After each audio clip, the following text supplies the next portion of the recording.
All press is good press, right? And we are without a doubt at a point societally where bad press is the best, so why not build your entire image and career on it? This is about shock rock.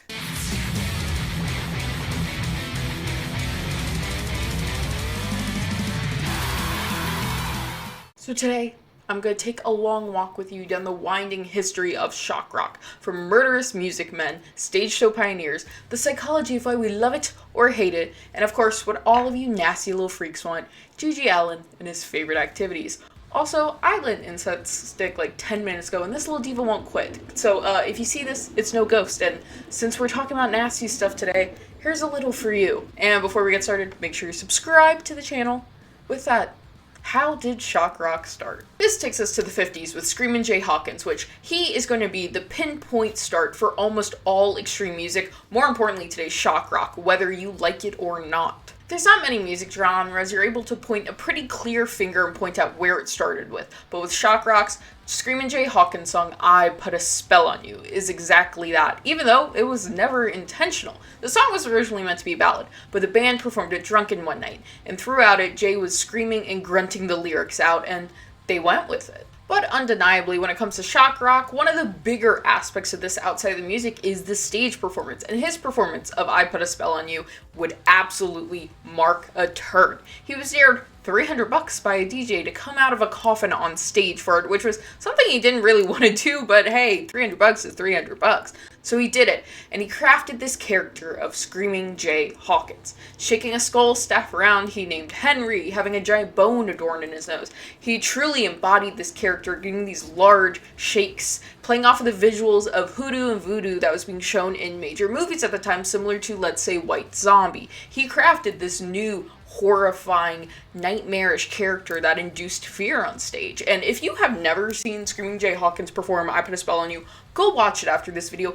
It still rips. It's amazing. It truly is a pivotal point in music history. He did eventually grow a giant disdain for this becoming his entire career, as once again it was something he never really wanted and just kind of was forced upon him to go with. But either way, it is still undoubtedly one of the most important songs and performances ever done in history.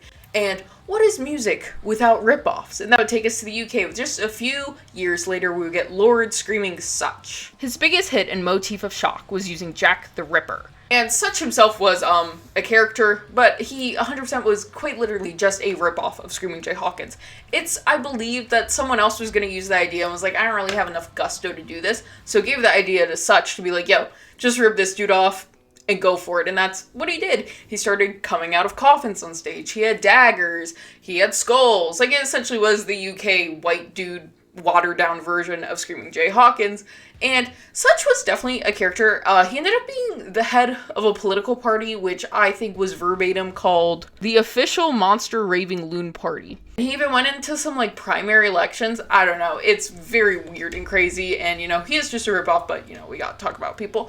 But undeniably, the most important shock rocker out of the UK is Arthur Brown. I am the god of hellfire, and I bring you... Which surprised all the Prodigy fans at home that didn't know that sample. His hit track was the song Fire with his band The Crazy World of Arthur Brown, and he started this entire persona of wearing these metal pieces on his head he would set on fire, which, yes, this did go poorly on more than one occasion. I think of note at a music festival, he had a colander, he just soaked in methanol, put on his head, and then he was on fire, and a fan had to put beer out on him, and he was fine, but not the most practical. As well, he's wearing black and white face paint, and he is someone we can kind of point a finger to for inspiration of corpse paint, which, if you want to hear about the history of corpse paint, watch my video about that, and subscribe. But Arthur, although never a real commercial success, is one of the biggest influences on shock rock and metal. His over-the-top showmanship and costuming paired with his screaming. Watching him all the way back in 1969, he reeks of the culture he soon helps shapes and cultivates. Which, just a horrible note since it's the Darby Valentine channel and we love that here, a white supremacist in Australia did a mass shooting at a mosque in New Zealand while playing the song on Facebook Live. Which, Arthur Brown was not fond of, and it's horrible. It's just a weird music history fact. I don't know. Also, not shock rock, but shout out to all the Rocky Erickson fans at home. And, we're getting into the 60s and the 70s now, so let's start getting a little niche, and let's go into COUM Transitions. I don't want to get in trouble. I don't want to get in trouble. I don't want to get in trouble, but you say it a little different, if you know what I mean. And this actually was where the band Throbbing Gristle would sprout from, which is, the founding parts of industrial music, but that's another video for another time. They were a UK performance art musical act operating from 1969 to 1978. Their motto was to become the soundtrack to how people felt about the state of the UK. One of the most notable projects they did was Coming to Youth, in which one of the members got on a swing above the crowd and started peeing out of a heart cutout onto them. And believe it or not, they were funded by the British Council as an entire art project and group, and their art was kind of revered, at least to the degree that I think this quote from one of the members says it best. And we got bored with everyone thinking what we were doing was art, so we decided to spoil it by doing whatever else we were worst at. So we just did the music. As well, another performance of the group was called Airborne Spells, Landborne Smells, and this consisted of members of the group being dressed as dogs and pushed in strollers that were also filled with cut-off chicken heads and tampons. And you might be shocked to hear that the police showed up and stopped this, deeming it an act of obscenity. But beyond their acts, they also took this shocking stance on their appearance. Many times they would come in kind of new personas and giant characters that involved a lot of androgyny or gender fucking. And this is a giant part of shock rock and shock media as a whole. And it was a driving point for Marilyn Manson and the Spooky Kids, as we'll talk about them later. But even during the 70s and even the 80s of this new glamour pussified idea of what a man could be, they could start wearing heeled boots and glittered and have long hair, there was still a line you didn't cross. Dudes didn't wear dresses or makeup, so there was certain stuff that COUM Transmissions was doing that was deemed way too shocking and offensive and messed up and a load of slurs. A Tory MP even called the group, quote, wreckers of Western civilization, unquote. During the group's final act in 1978, titled Scenes of Victory, one of the members would collapse on stage from injecting poisonous materials into their body. During the performance, Porridge injected a mixture of hallucinogenic and poisonous plant materials as well as whiskey, proceeding to mutilate themselves on stage with nails, ultimately collapsing and having to be rushed to the hospital, bringing Porridge's career to an end. But the end that left the entire meaning from the beginning as its final one. COUM Transmissions rejected the conventional, the accepted, and prized chaos, carnage, and disgust. A true Ouroboros of shock and nonconformity. And as I said, Arthur Brown was one of the biggest inspirations for metal, and for one person in particular, he was a huge one. This being Alice Cooper. And everyone at home, perk up, wake up, wake up. I'm about to start asking you questions because y'all don't pay attention enough. I'm going to start talking about animals getting their heads bit off, and I know that's what you little freaks came here to see, so perk it up. Often called the godfather of shock rock, Alice Cooper is one thing, if anything, and that is a showman on stage. Known for his elaborate setups, including guillotines, cutting the heads off of mannequins he himself would thrust over, and even impaling baby heads on swords. I think younger people have this kind of a radio-friendly, older, career-wise idea of Alice Cooper, where, frankly, now it's a little cheesy in the top hat and the makeup, but I'm telling you, back in the day, this man was a menace. He put fear into people. People thought he was horrible and insane and crazy and driving children to evil, genuinely, based on his show stages. And without a doubt, to me, this is definitely a peak point where you can kind of see the evolution of things. Looking at old Alice Cooper show, and then looking at Gwar, you can kind of connect the dots, which, yes, we're talking about Gwar later. But Alice would put himself in mock electric chairs, and even fake hanging himself on stage, which, fun fact, I don't think any of my facts are ever technically fun, but they're fun to me. During a rehearsal in '88, Alice Cooper went up to get in the noose and do the regular trick he does every time. He went to do this, and he heard a wire snap. And somehow, in just those few seconds, he was able to throw his head back so the rope wouldn't catch on his chin and drag down, and he fell to the ground, blacked out, had some rope burn, but this could have possibly been the unfortunate early end of Alice Cooper if he did not move his head in time. One of the most genuine, shocking things to me, I had not heard of this incident, which maybe you're like, Darby, everyone knows about this incident, you're so dumb. At a performance, I believe at a festival, someone threw a chicken on stage while Alice Cooper was performing. Alice Cooper says he's from Detroit, and he did not know chickens could not fly, so he picked the chicken up, and he threw it back in the crowd.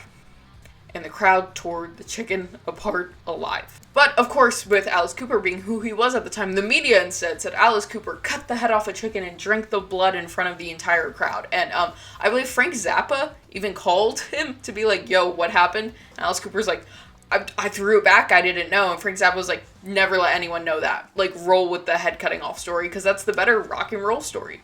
Speaking of rock and rollers removing the heads of birds, there's no one else to talk about next but the Prince of Darkness, Ozzy Osbourne. Ozzy, on every account of being a living man, was shocking. But when it came to his onstage performances, he is probably the most well known for an incident in which he bit the head off of a bat. But believe it or not, this is actually the second incident of Ozzy biting the head off of a flying animal. The first was a non-stage incident where it said that he was going to do a dove releasing after signing his first solo record deal with CBS. He, while under the influence at this what was supposed to be the release, grabbed one of the doves and bit the head off of the living animal, which I will say now, Ozzy Osbourne had, while he was a user, has a long history of animal abuse, including, like, shooting 12 of his own cats.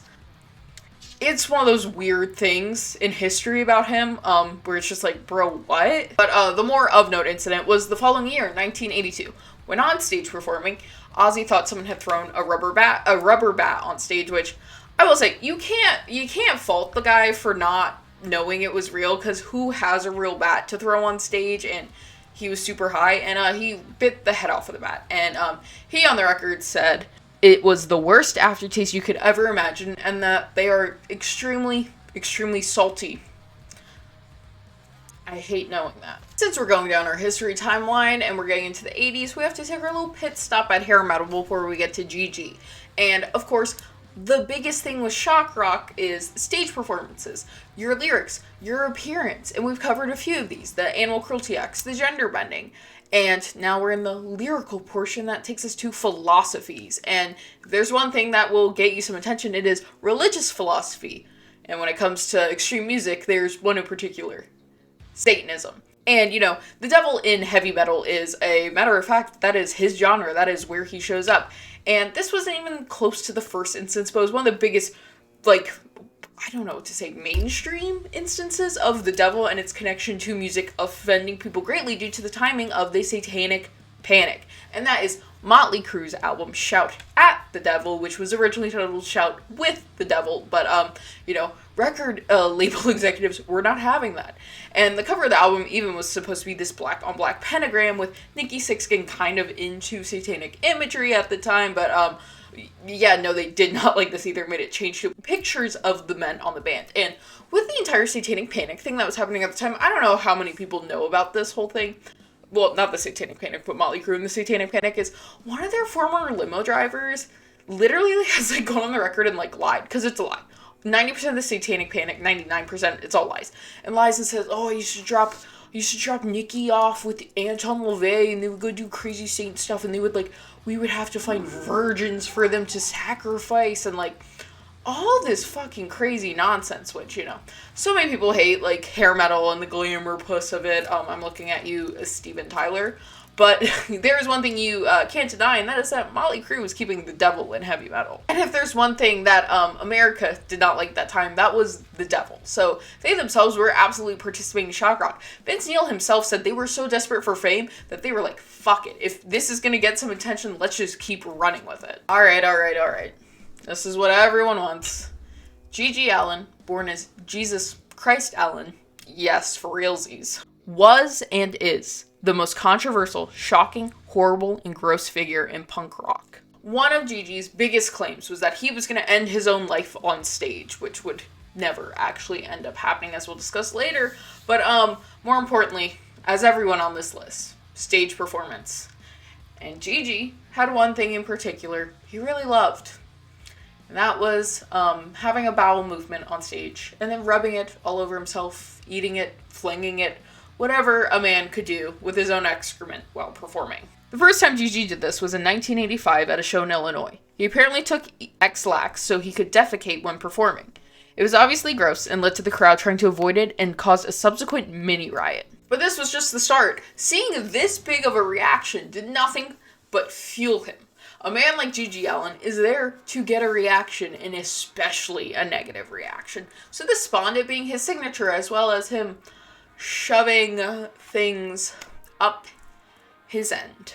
I'm really trying to not get in trouble for this video this time.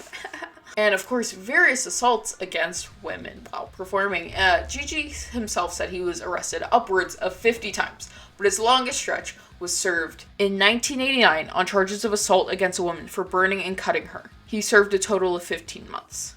For GG, shock was his life, not just his career or stage persona. He also regularly wrote with and even visited John Wayne Gacy, and made reference at times hinting that he himself, if he was not a musician, was going to be a mass killer. And of course, his lyrics and songwritings would just be as shocking.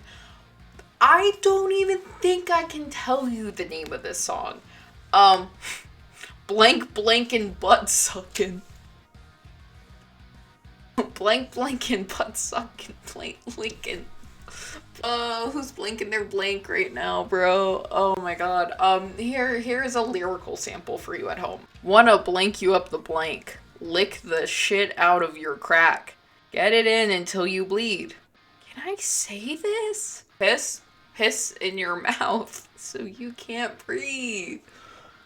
Oh god, I want you to picture this being sung at you by a man that is high on at least heroin, fully nude, covered in his own excrement and blood, just cut open, covered in blood and excrement, and he is screaming this in a maybe, let's be generous and say 100 cap room.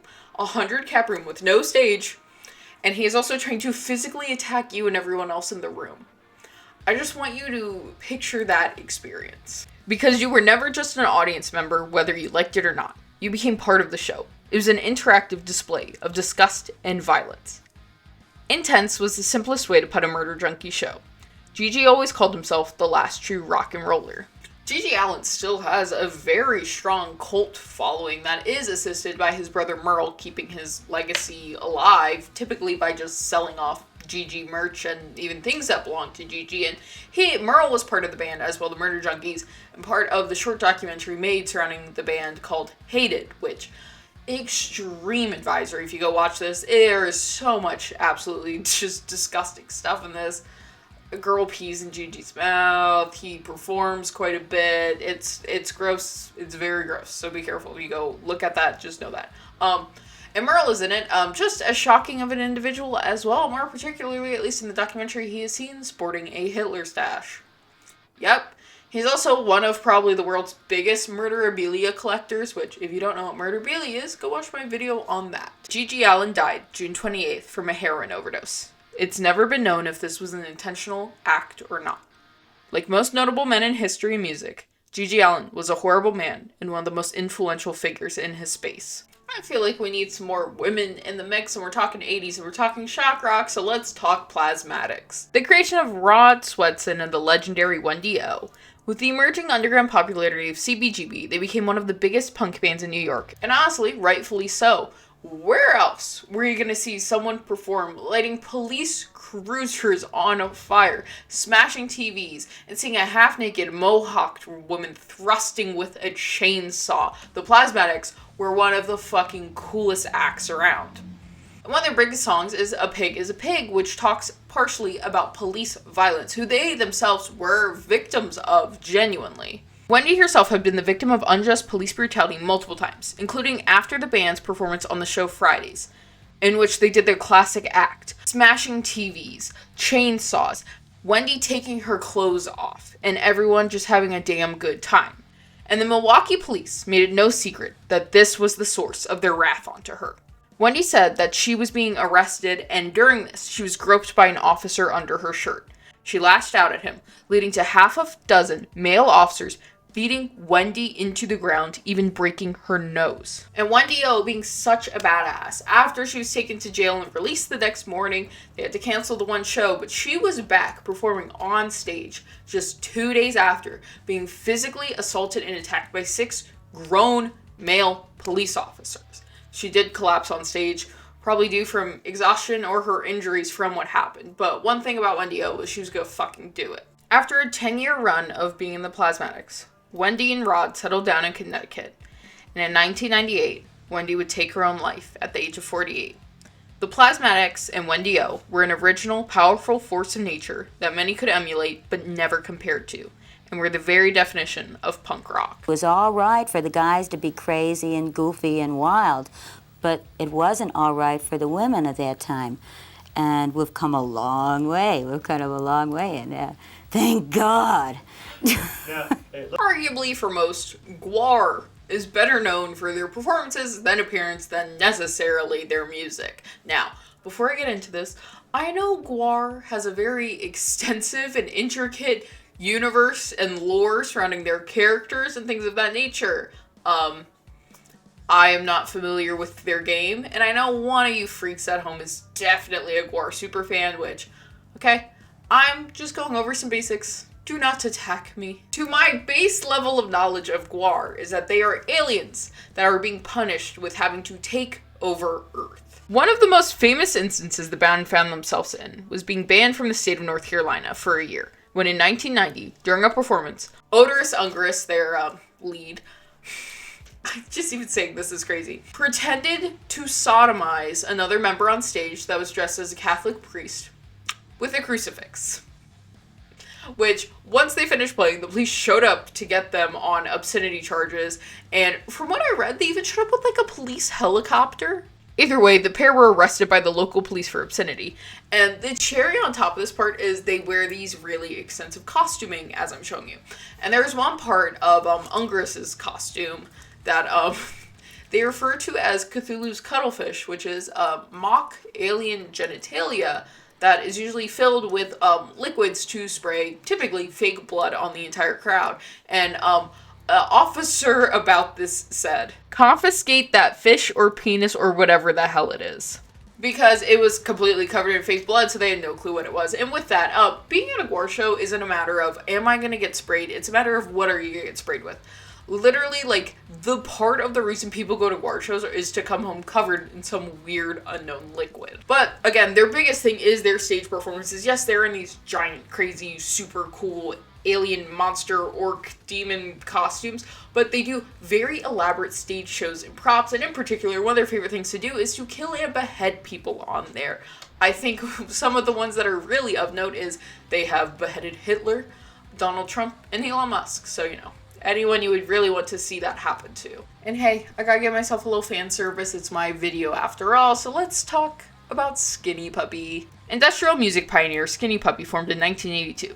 They soon became known for their live performances. Ogre would be covered in blood, wearing odd contraptions suspended from cables, playing with nooses and angle grinders on stage as their ominous, off-putting, loud, jarring music played behind.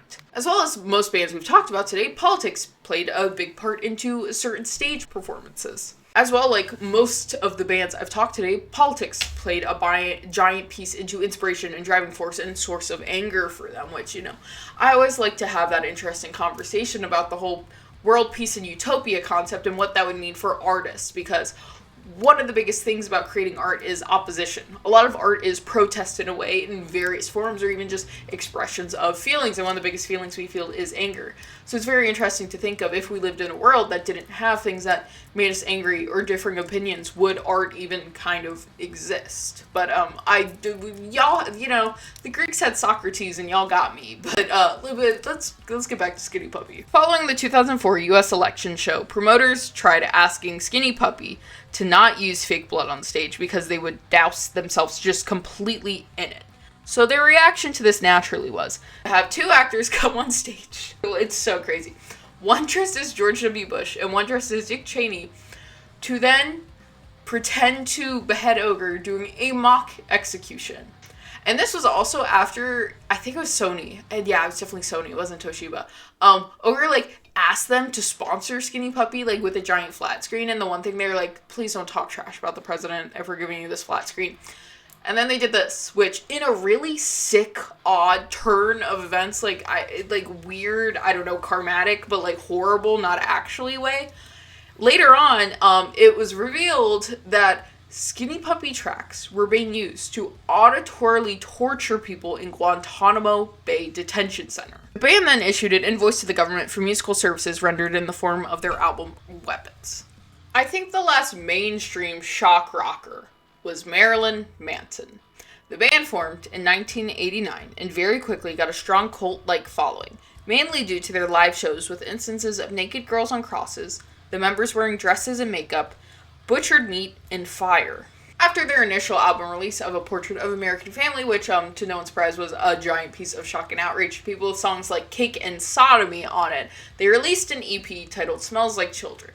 On this EP had their cover of Sweet Dreams by Eurythmics, and this is absolutely the song that catapulted them into mainstream media, having this music video playing so regularly on MTV, even for as subversive and weird and bizarre as they were.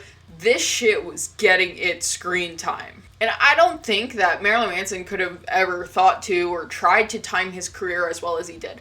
There is no doubt in my mind that his career was not catapulted and assisted by the rise of MTV and the general angst of late 90s teens into the 2000s and the whole nu metal movement. But I think MTV assisted Manson's career in just such an insane way that without it, I don't know if he ever would have gotten to the point he was at. I myself can't, I can't lie to you. I saw Marilyn Manson on TV, the Beautiful People music video on MTV when I was like, I'm not kidding you, maybe the first or second grade, and yeah, it absolutely changed me. Obviously, look at me.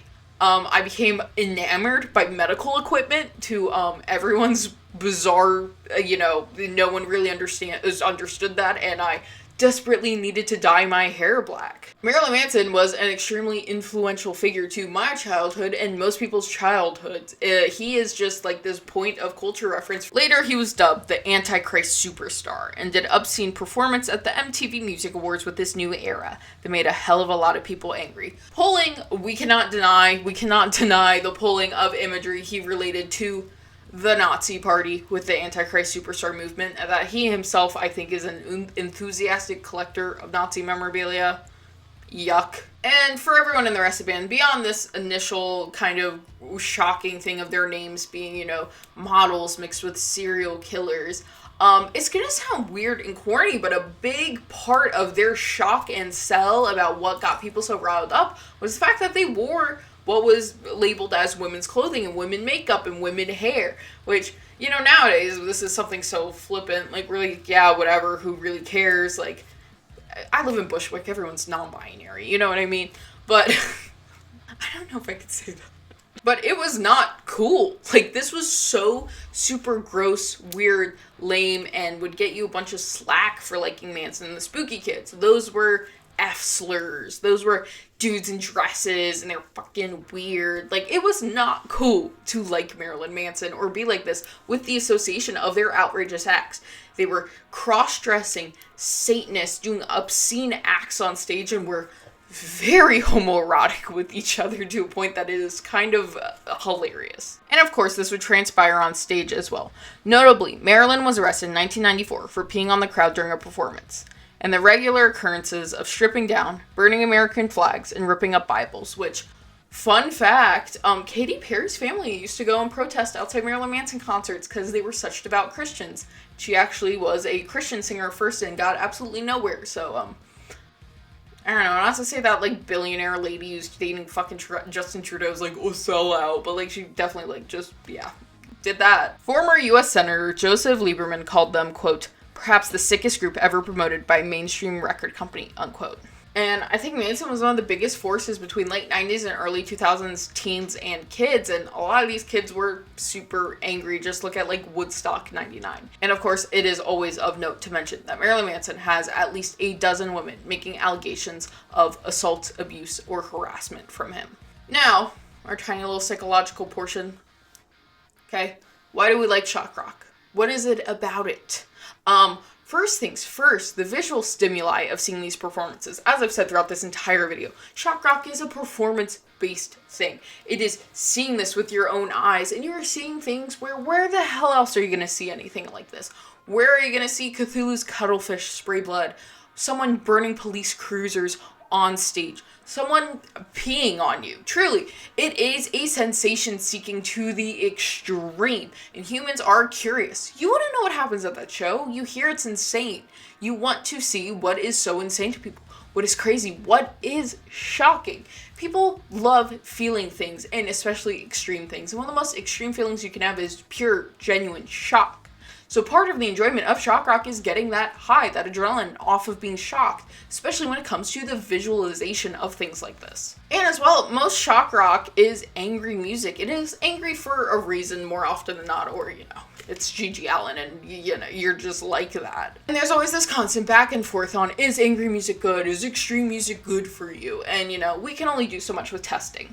But the National Institute of Health did a study on extreme music in relation to anger, and the exact quote on the findings of this study was, "The findings indicate that extreme music did not make angry participants angrier. Rather, it appeared to match their physiological arousal and result in an increase in positive emotions. Listening to extreme music may represent a healthy way of processing anger for these listeners." I mentioned it in the Metal and Gore video, but for a lot of people who have had, let's say, very extreme instances in life, very chaotic, extreme, violent, loud instances, and just feelings in the life they live, they can find more comfort and normality within very chaotic and violent and loud music. It's just something that seems more comforting and normal to them.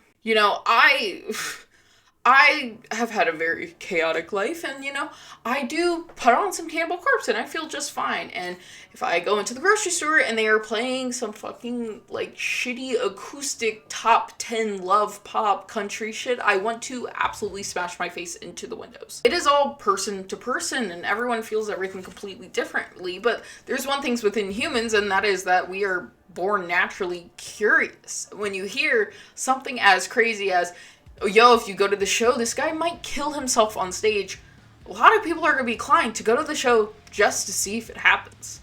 Extremities is the name of the game when it comes to humans, and more pertinently when it comes to art and the creation of things, and especially when it comes to anything like this, rock, metal, extremities.